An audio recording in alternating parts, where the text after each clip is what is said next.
to Police Off the Cuff. Real crime stories, coffee with Cannon, backyard beverage, bitching with Bill, whatever you want to call it. Welcome, welcome everyone. How's everyone doing today? And how's the weather where you are? The sun came out here. It's a little bit windy, but I mean, I would say it's about 68 to 70. Not bad, right? Considering what I'm going to hear from a lot of you guys telling me, oh my God, cloudy in Seattle, Kent Valley, good to see you. I don't know what New York is today. It's probably high 30s, early 40s. I don't know. But look, wherever you are, you can make the best of it, right? Sandra Williams, how are you? Cindy Burke, hello. Trump King 24, raining on off in Texas. Let's go to Lookenbach, Texas, with Waylon and Willie and the boys. This successful life we're living has us feuding like the Hatfields and McCoys. Between Joe Barry's train songs and Jerry Jeff's rain songs and Blue Eyes crying in the rain. Out in Luckenbach, Texas, there ain't nobody feeling no pain. Snowy Bozeman, Montana. Willa is beautiful in Ocala. Riding horses, love that song. Willa, it's good to see you. Dragonfly Lady, great song. Good to see all you guys. I haven't been on in a couple of days, I guess. I went on with Phil the other night. We were talking about Alec Murdaugh, if any of you guys have been following that case. Mickey Mantle's in the house. Good to see you, Mickey. Trump King, Toodles. Sherry Hill, 40 in Roswell, New Mexico. Matilda, waltzing Matilda, waltzing Matilda, waltzing Matilda, Matilda with you. There's a song for everything. There's a song for everything. So tonight I'm going to be going live with Draga Pro, Backyard Beverage. That's from Canada. Sandra Williams, all my exes live in Texas. Checking, don't have any. I love that song though. There was a great country, one of the best titles I ever heard of a country western tune was She's Acting Single, I'm Drinking Doubles. I don't know how good or bad the song was, but I thought that was a great title. Schmitty, good to see you. So nice to see you, Sergeant Bill. You too, Schmitty. Jamal Techni, best regards from Morocco, riding on the Marrakesh Express. That's the Crosby, Stills and Nash tune, riding on the Marrakesh Express. That's right. Lynn Stevens, well, there's Pony, great song title. She's Acting Single, I'm Drinking Doubles. I love it. I love it. Only country western can have those great song titles and some of those real sad songs, you know. I think they just like to sing about the human condition, you know, in country western, more so than almost any other type of music. 125 in the chat, 41 with the thumbs up.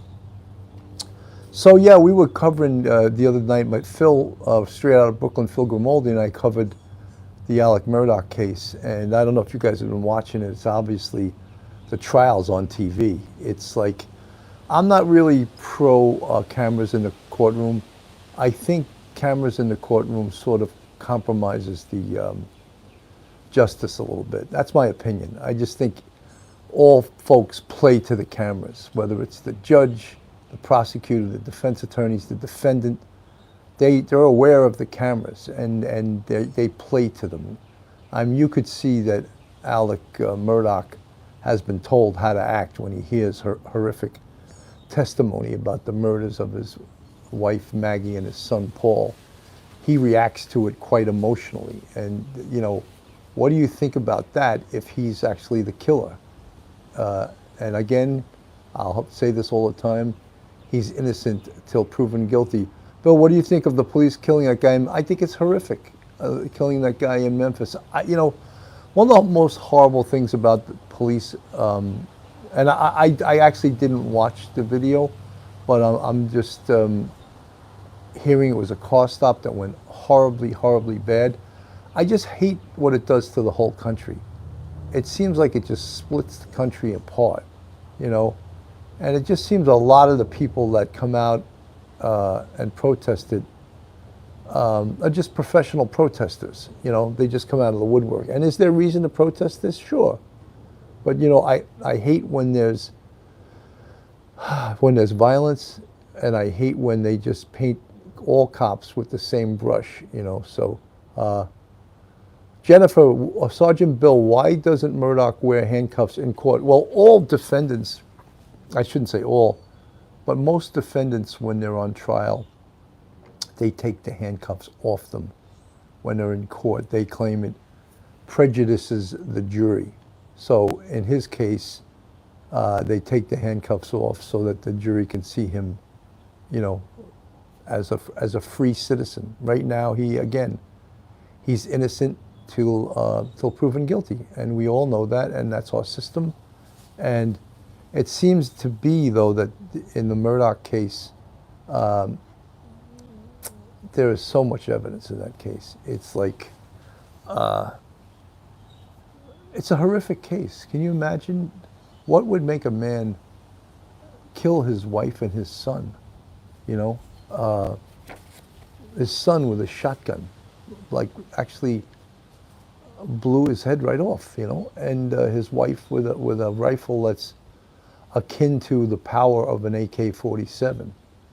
You know, just horrible. And then besides all of that, probably, which this jury won't find out, Michelle, I agree with you. She's talking about the body cam footage from the Memphis, the cops. I agree with you. I mean, look, but I just want to say one thing.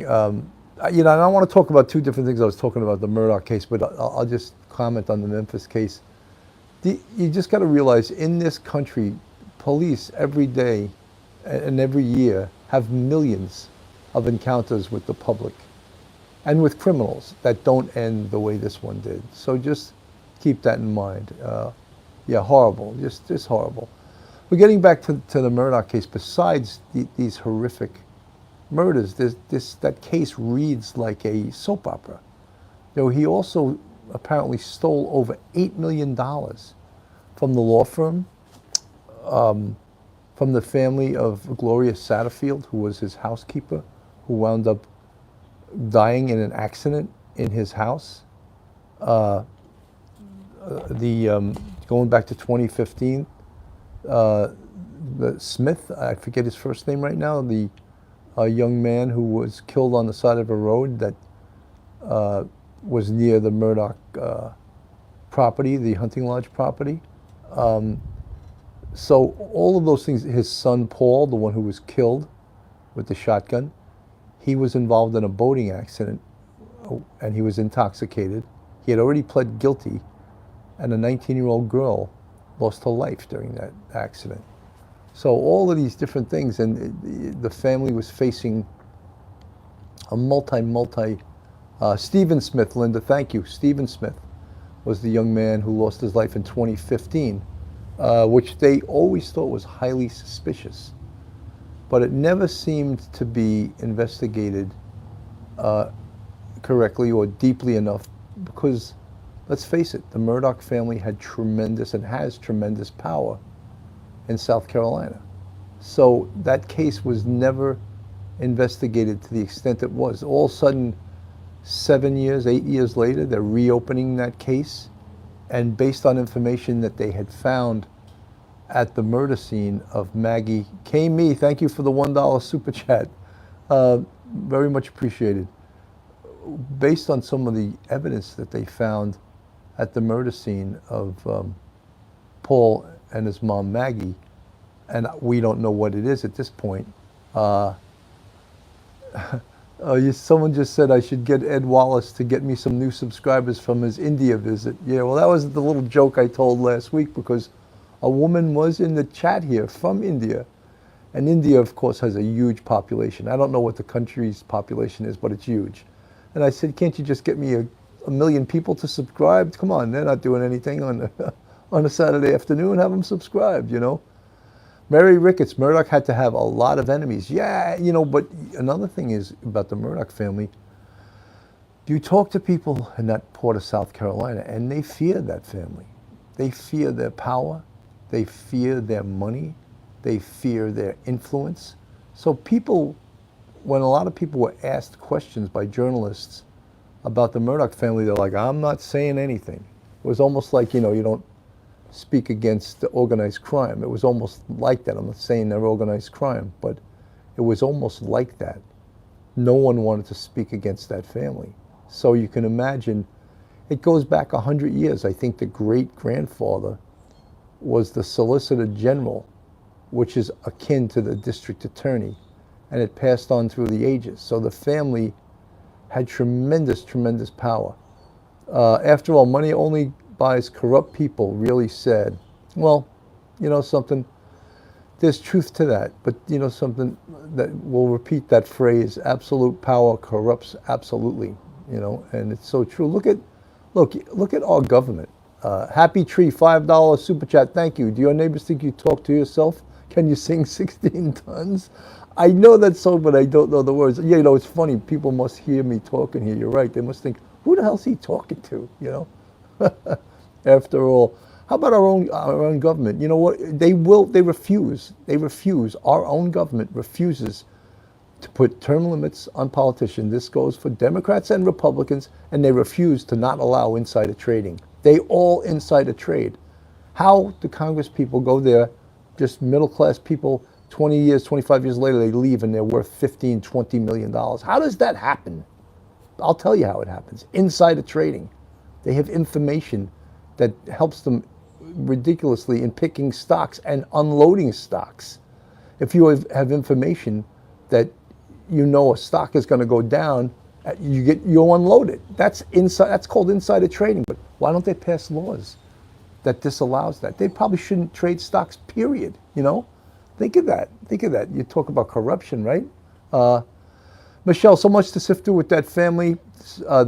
Smith, the housekeeper, the boat. Yeah, I mean, Gloria Satterfield, they did get permission to exhume her body. Was it really an accident when she died? She supposedly fell down the stairs. Was it an accident? What kind of investigation did they do? Heather, whatever, hello. 252 in the chat, on 100 with the thumbs up. Thank all you guys. Thank you all you guys for coming on this Saturday early afternoon, joining me with Coffee with Cannon, Backyard Beverage, Bitchin' with Bill. You can name it a million other things. I've gotten some good names from you guys, you know. So you know, I don't want to totally go into the, because tonight we're going to go into it. I'm going to have Mike Geary on the show tonight. Poker, look at that. I like those emojis. Thumbs up, palm trees, cops, smiling faces. Kami, this is my Saturday morning tradition. Natasha Clayton, I'm in time today. Yes, you are, Natasha. Good to see you. Sandra Williams, he makes me mad, Alec does. Not an accident, Cherry Hill, in my opinion. Could be. You know, I don't think they ever did a thorough investigation on that and exhuming the body. I don't know what they found. Kokomo, Indiana, off the Florida Keys, there's a place called Kokomo. That's where you wanna go to get away from it all. Way down in Kokomo. By the way, after all, Sergeant Bill, President Trump's about to speak in New Hampshire. Wow. You know, it's, what are we, two years away from the next presidential election. Comes fast, right? Time flies. You know, when you think about it seemed like we were almost in suspended animation, I can't even say it, for like 2 years when we had the COVID thing, right? COVID just put the world on stop, it seemed. You know, think of how crazy it was. People stayed home pretty much, right? People that did worked remotely.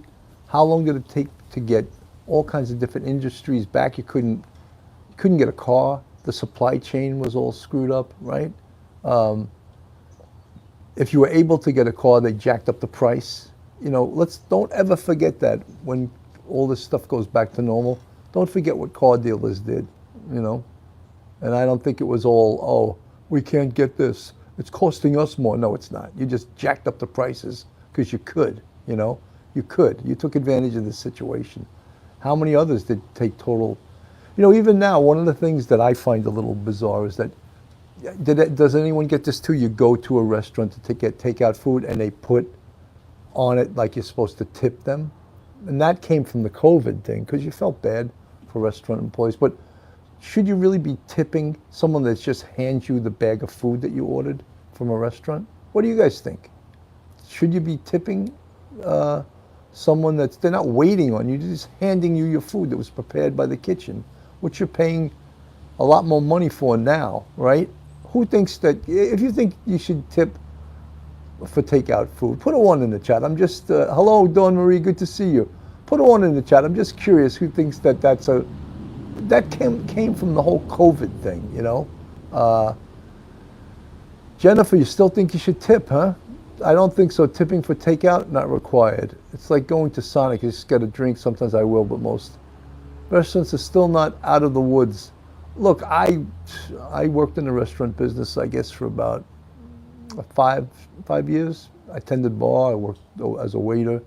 So I'm sympathetic to those people. And it's a hard job. I would never want to get stuck in the restaurant business. And I say stuck because it's like the easy cash, easy come, easy go. But it's not really a good job. Even if you work, say you're a restaurant manager, they own your life. That's a 6-day-a-week job, 10, 12 hours a day.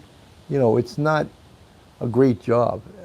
And also, you know, if you get, Jennifer meant number 2, Heather whatsoever, Sandra Williams, no tipping, no, if they just had you take out. Yeah, I mean, I think it's a vestige that's left over from COVID that, you know, everyone wanted to support their local restaurant, their local pizza place, whatever. And so you would tip the employees, and even you were even willing to pay a little more for the food. But it should be over by now, right? Well, we went from COVID into a huge inflation, right? A recession. I don't know if they're calling this economy a recession, but we went right from COVID into Electra. I always tip. No, I always tip too in a restaurant. I'm talking about taking takeout food. That's not sitting down. It's just calling in your food and going to pick it up. That's a little different, you know. Heather, whatever, it's dangerous for delivery workers. I'm not having it delivered. I'm picking it up myself. That's what I'm asking you. I'm just asking you, do you need to tip? Cherry Hill, I don't even do takeout anymore. Cheaper to cook at home. Yeah, that's the old joke too. Is like, that's another country western song. It's cheaper to keep her. You ever hear that one? Should you get divorced? No, it's cheaper to keep her. And it probably goes the other way too. Women could say it's cheaper to keep him, right? That a Dodger, Cherry, I got way better at cooking during COVID. Ha ha ha. Yes. I mean, you just think back. Before COVID, I was doing all kinds of different things. I was acting, taking acting classes. I was doing stand-up comedy. What else was I doing? Well, I started doing this podcast. And then after it, I was just like, the podcast took off and it became a lot more time consuming. And I stopped acting. And because, you know, acting classes, you know what they started doing with acting classes? People were taking acting classes via Zoom. And I just didn't feel it was the same thing. So I stopped taking acting classes. And then stand-up comedy, same thing. People were doing shows via Zoom. I was like, you don't even know if your joke went over well because no one's laughing because you can't hear, you know. So I changed up a lot of different things I was doing. Ali Book 06 is 56 in your neighborhood today. Cool. Kathleen Davis, barely order because we cannot. I tip everyone from the gas station to the cashier at Walmart as long as they bags my groceries. Heather, whatever, that would be hard. Look, I think that, you know, in Europe, for the most part, people don't tip in Europe, right? I don't think it's expected. Marsha Matthews, you have a lovely place in Florida. This area is drop dead gorgeous. Peter Pranzo, Lieutenant Pete, Harlem Raiders, good to see you, Lieutenant Pete. Encyclopedia of True Crime and the Unknown, good afternoon, everyone. Michelina Sereno, good to see you. There was just 292 in the chat, 146 with the thumbs up. Let's bust into 300 territory here and more thumbs up, guys. Bring your families, your friends, your lady from India, bring the entire country. Any other high populated countries, bring the whole country here. Tell them it's the State of the Union address from Bill. It's the State of the World address from Bill.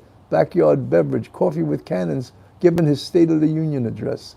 Join him for some wisdom, some knowledge and some wisdom. So, again, tonight at 7 o'clock, I'm going to be coming on. Rich Borgia, good to see you. Kathleen Davis, also tip for takeout when they're extra helpful for some reason or close to a holiday. Casey Morris, bullcrap, tipping at a drive-through. See, there's some strong feelings with you chatters. Some of you chatters think that, oh, what the hell should I tip for? And others think, oh, I want to tip because the people are working hard. Look, there's no right answer here. I'm not grading papers. Will is pony, but we want you to ourselves. Cheers, cheers. Casey Morris, love you, Bill. Keep up the great work. Thank you, guys. Heather, whatever. I even tip car hops and fast food employees.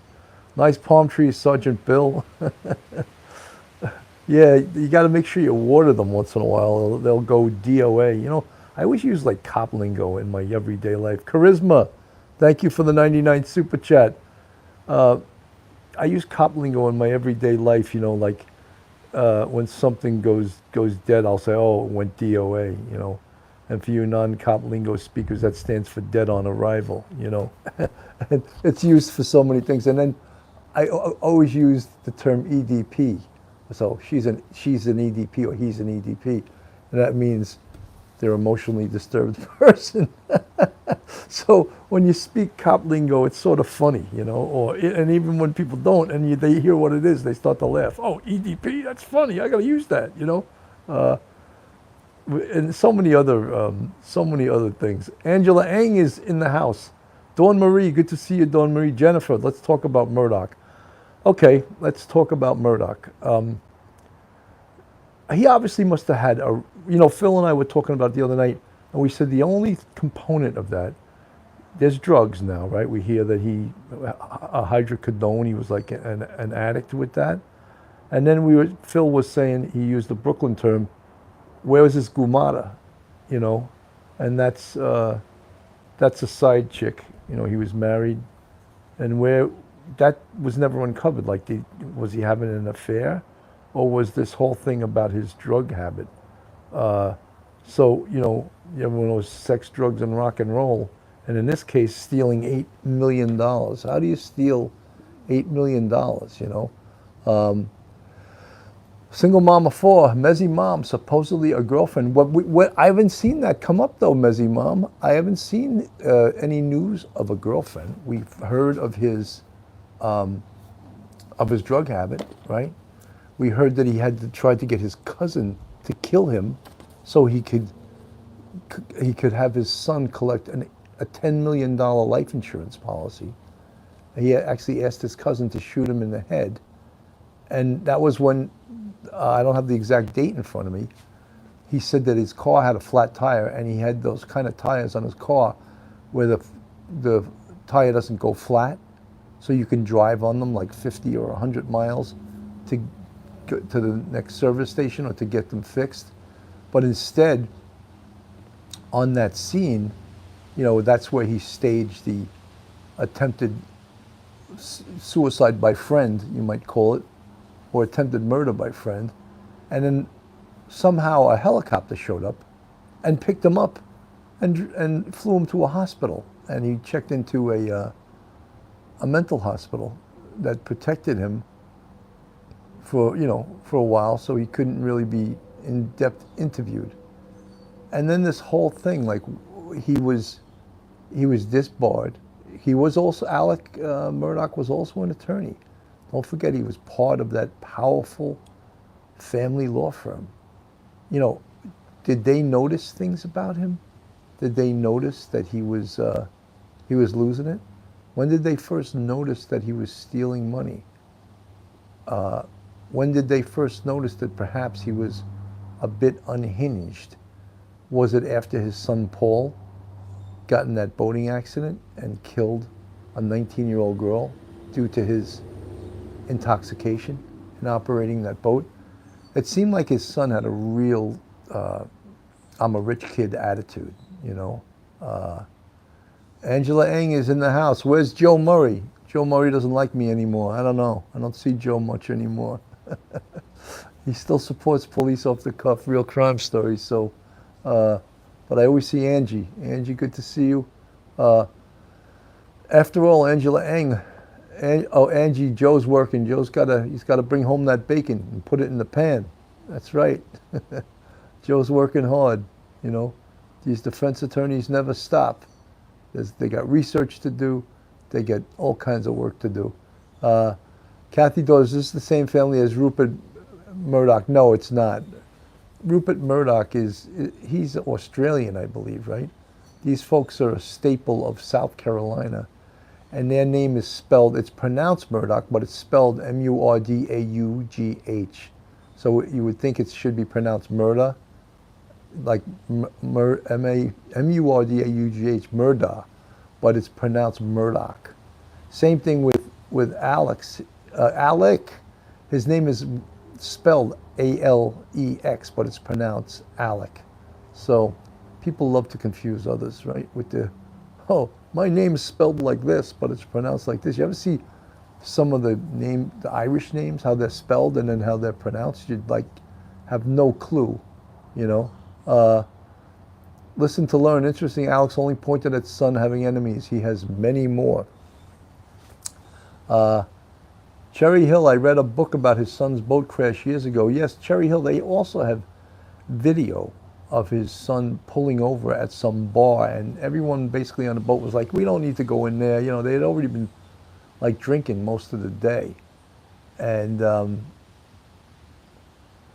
Sean, hey Phil, is Frank Serpico hated or admired in NYPD? It's a double-edged sword. I don't know, is Phil Grimaldi in the chat?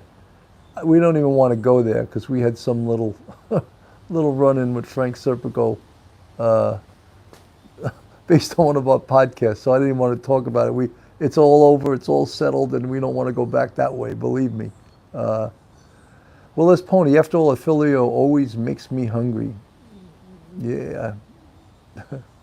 So, is Phil in the chat? I didn't see him. Phil Grimaldi you're talking about? I didn't see him. Michael Allen, nobody likes a rat even if they are right.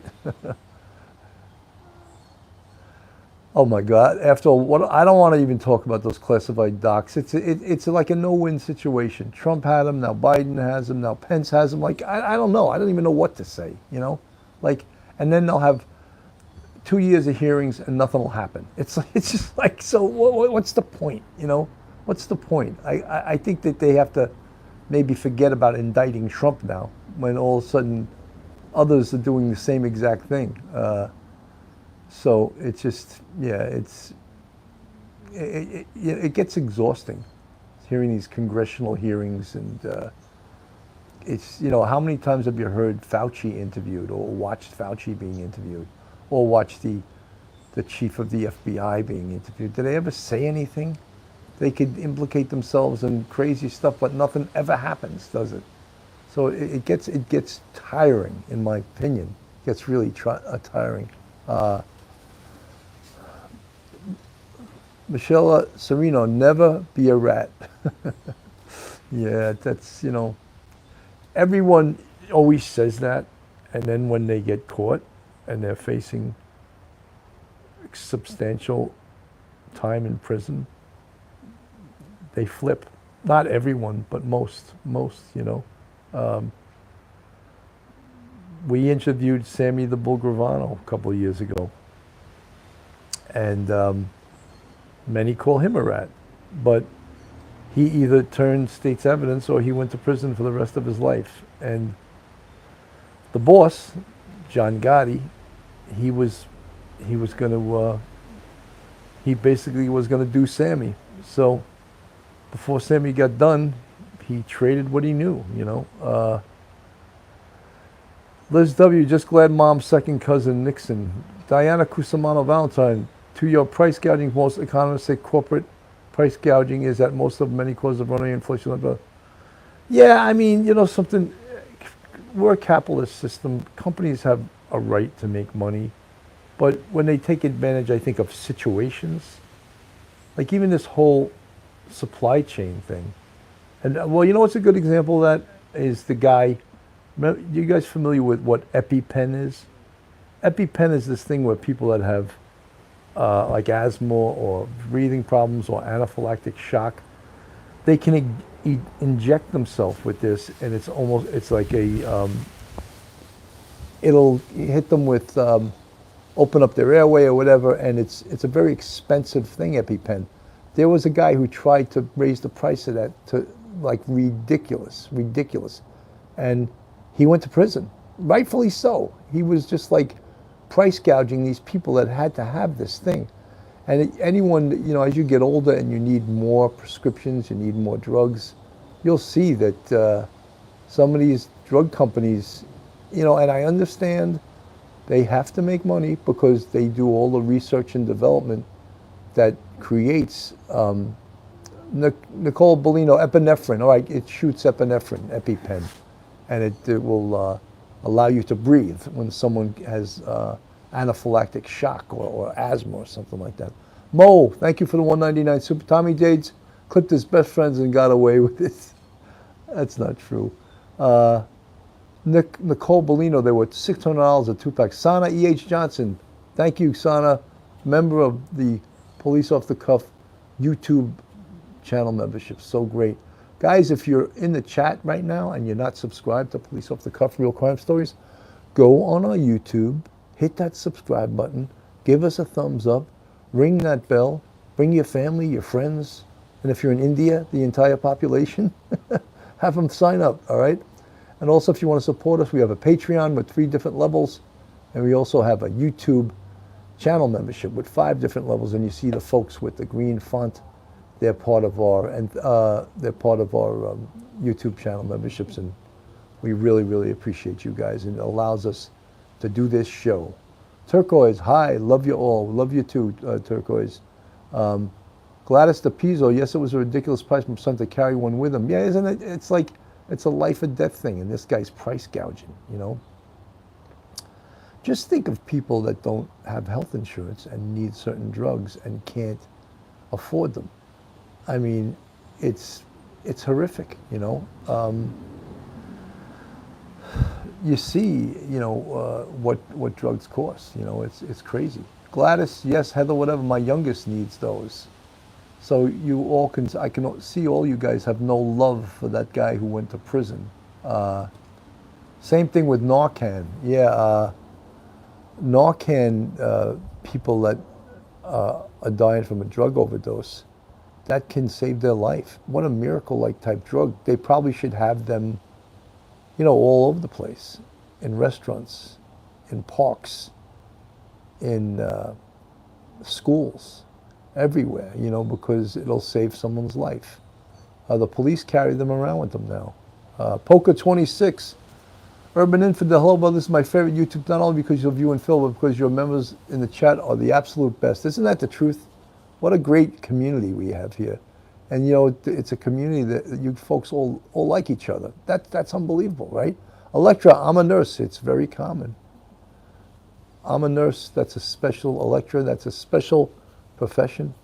That's an amazing profession that you guys deserve more pay. You deserve much higher pay. And, as they say, you work for God because you do amazing things, Willez Pony, Police Off the Cuff family. Draga Pro, thumbs up to us. Yeah, nurses, doctors, paramedics, EMTs. You guys do unbelievable work, unbelievable. Amy Boston question, how do you feel about Ashley Banfield's interview with Zayn? I feel like it was in very poor taste for a lot of reasons. I'm gonna cover that tonight. We're gonna go into that tonight. I think when someone's got a problem like that, they don't belong on TV. I really don't think that they're showing their best, they don't belong in prime time. They really don't, So I agree with you. I don't think it was a great decision to put her on. And just like to, an addendum to that, is I love Ashley Banfield. I really like her a lot. But I think there's a pressure in television, in broadcasting, just like somewhat there is here too, to do sensational things that's going to get you the clicks, going to get you the views, going to get you a big audience that equals the advertising dollars, and you have to resist doing it, you know. I mean, obviously, AB has really pushed it with this case, Maui Swift. Yeah, you know, Maui, there's a lot of people, I think, that have, you know, and look, this case is still very, very popular, you know, and you see most of us still covering this case. I mean, I covered just a couple days ago the Alec Murdaugh case, and it's not even anywhere near as trending or as popular. It doesn't have the interest, let me put it that way. And there's another real interesting case, but it doesn't have the interest of this case, you know. Jennifer, I heard the mom has 2 warrants for her, and also heard she's in rehab, so I don't know what to believe. She didn't look very good when I saw the Banfield interviewed her while she was in jail too. It was horrible. Giddy up. Zaina's mom is very ill and may not be long for this world. That's very popular. She looked really bad when I watched some of the interview. And we're going to talk about that tonight with Mike Geary.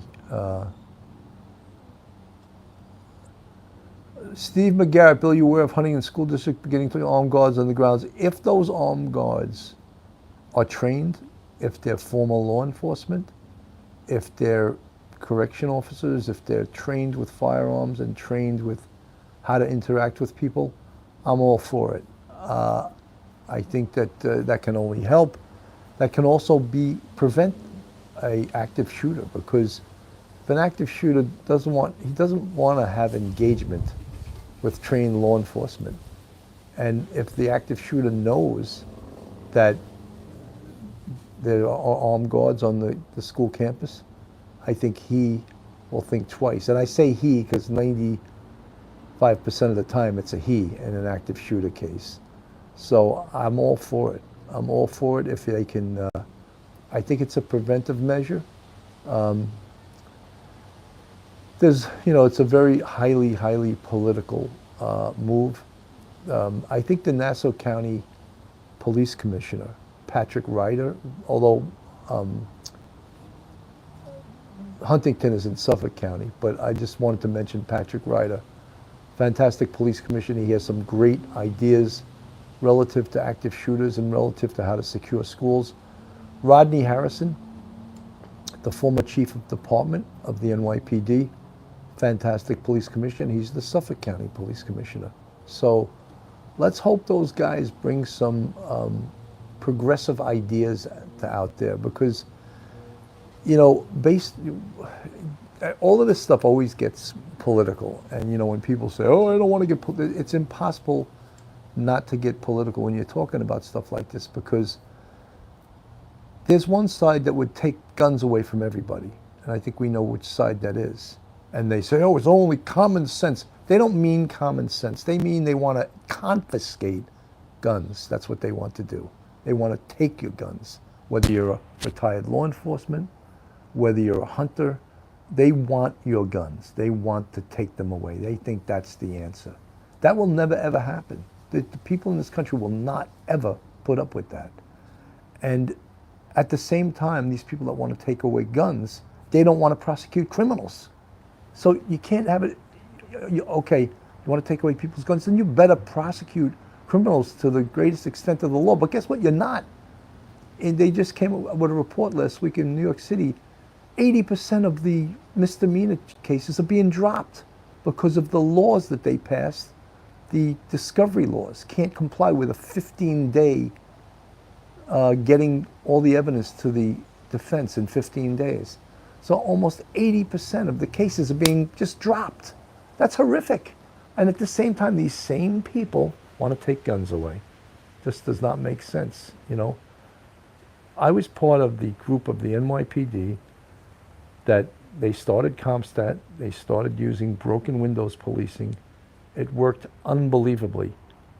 Once it worked unbelievable, crime was driven down to the lowest levels ever. All of a sudden, they don't want to do that anymore.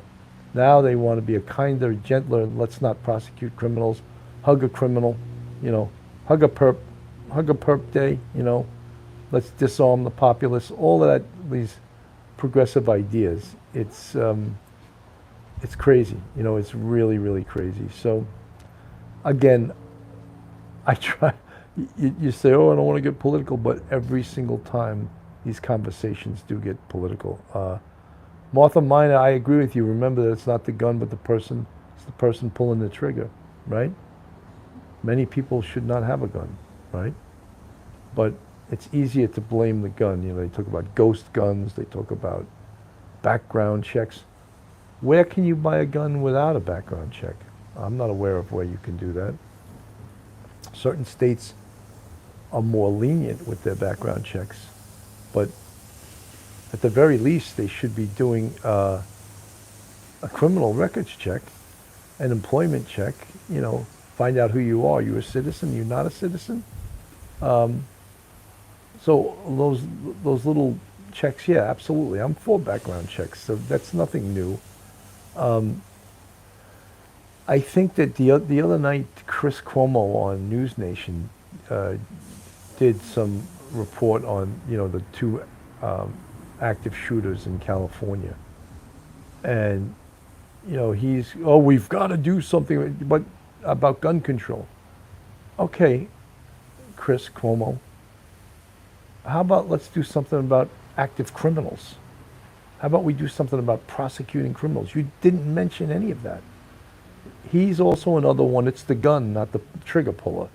So, he may act like he's common sense, but he's not, because he's just spewing forth the game plan of the left, which is he's we got to do this, we got to do that, So, look, this is a conversation that's never going to go away.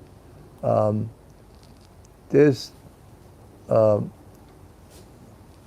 about corrupt politicians, Chris Cuomo? Yeah, well, which his brother was one of them, Andrew Cuomo. He had to resign as the governor of New York State. Kokomo, Indiana, my cold, dead hands. I love Kokomo, what a name. Off the Florida Keys, there's a place called Kokomo. Elaine's Rotten Bottom. I don't even want to say that. Hug a thug, Frank, yes. They cry for gun control, yet won't budge on the protection who are armed. It's so hypocritical. They're saying, take all the guns, and every single politician is protected by what? By armed guards, armed state troopers, armed CIA, armed police officers. Steve Scalise, remember the Republican congressman? I don't know how many years ago, they were playing baseball in a congressional baseball game, actually, or softball, and an active shooter came by. He was shot very badly. The armed guards that were on the scene shot and killed the active shooter. That active shooter, which got almost no attention, was a Bernie Sanders supporter, and that story quickly got shelved. But again, my point of bringing this up,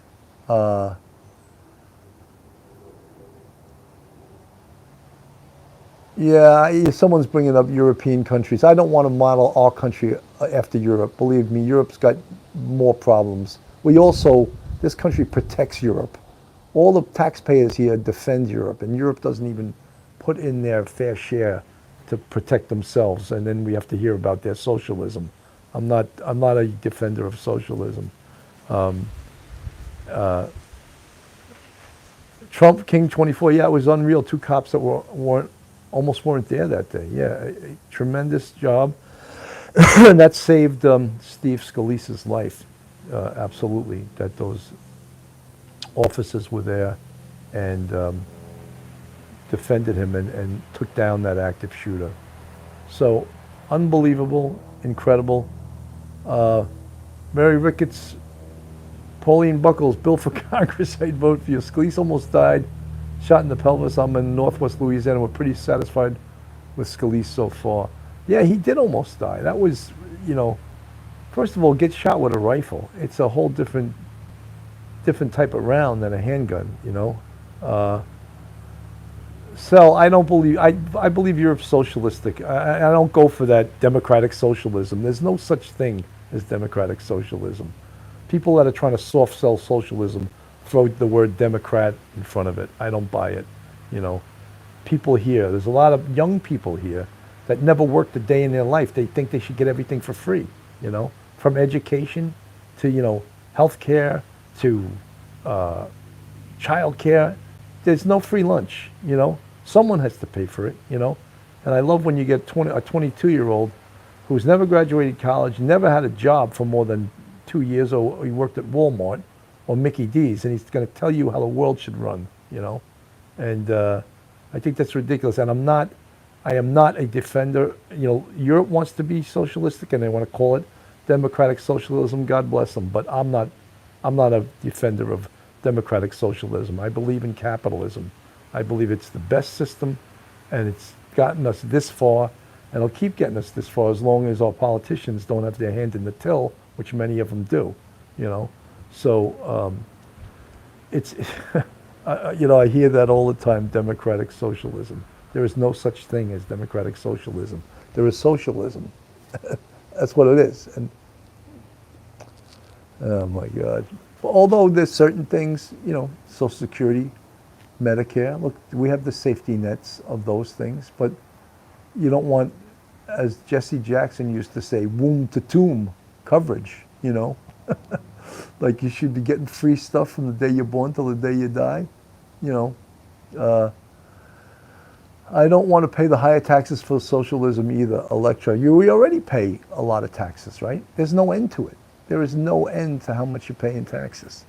And you're right. If they want to do all these social programs, free college, free this, free that,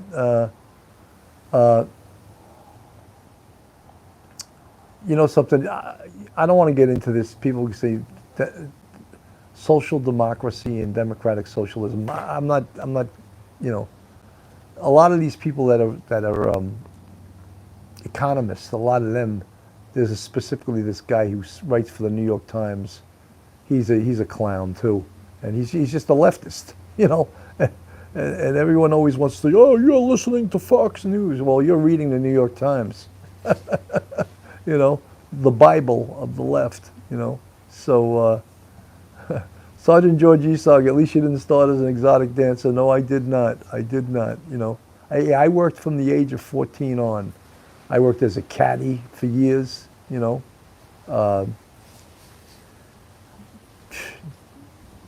Worked in a hospital when I went to college, you know. What else? Then out of college, Catherine Lance said, Bill, I'm so disappointed in you. Hey, I can't, this is who I am. You know, I'm sorry if I disappoint you. That's what I believe. You know, a lot of things, Casey Morris, Bill, we love you. I don't believe in socialism. I totally don't. And if that gets me unliked, that's, you know, I believe a lot of people have lost their lives in this country to fight for democracy and fight for capitalism, you know. How do we get on these topics? This is Backyard Beverage, Coffee with Cannon. Sandra Williams, Happy Tree, Drive-In Movie Theater. Open borders, they get $50K to live on arrival, free food, medical, first in line for scholarships. That's what happens, you know. Mizzy Com, I'm with you on socialism. Yeah, it gets crazy. Mark Prince, I agree with you, Bill. So folks, again, tonight, 7 p.m., myself, Mike Geary, we're going to talk about the attorney Ann Taylor, who's got a conflict of interest. She is the attorney for Bryan Kohberger, and was or is the attorney for Kara Knodel, or her other name is Northington. She's the mother of Zaina Knodel, and there is definitely a conflict of interest with that. So we want to speak to it. I'm going to have Mike Geary on, and he's an attorney. He's got a law degree, and we'll talk about what this means and what should be done from the perspective of this case. And I want to thank everyone that came by today. Tomorrow is big football day, right? We got the 2 playoff games. Philadelphia Eagles versus the San Francisco 49ers. Cincinnati Bengals versus the Kansas City Chiefs. And the 2 winners go to the Super Bowl, right? Guys, have a great day. Thank you so much for tuning in. This is Coffee with Cannon, Backyard Beverage, Bitchin' with Bill. Have a great day, and we'll see you tonight at 7.